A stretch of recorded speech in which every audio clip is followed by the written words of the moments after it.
اور اے برادران قوم، میرے خلاف تمہاری ہٹ دھرمی کہیں یہ نوبت نہ پہنچا دے کہ آخر کار تم پر بھی وہی عذاب آ کر رہے جو نوح یا ہود یا صالح کی قوم پر آیا تھا، اور لوط کی قوم تو تم سے کچھ زیادہ دور بھی نہیں ہے۔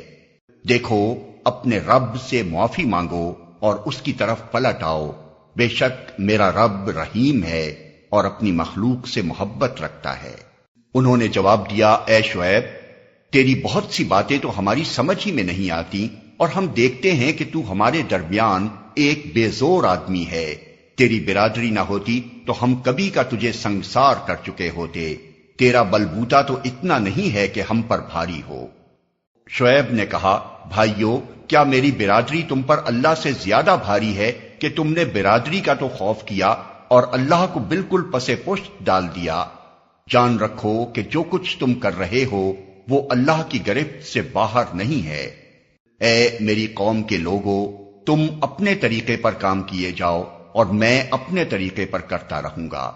جلدی ہی تمہیں معلوم ہو جائے گا کہ کس پر ذلت کا عذاب آتا ہے اور کون جھوٹا ہے۔ تم بھی انتظار کرو اور میں بھی تمہارے ساتھ چشم برا ہوں۔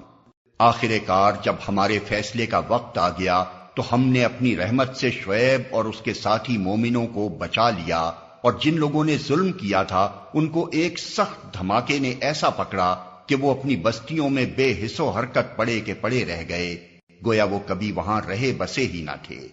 سنو، مدین والے بھی دور پھینک دیے گئے جس طرح سمود پھینکے گئے تھے۔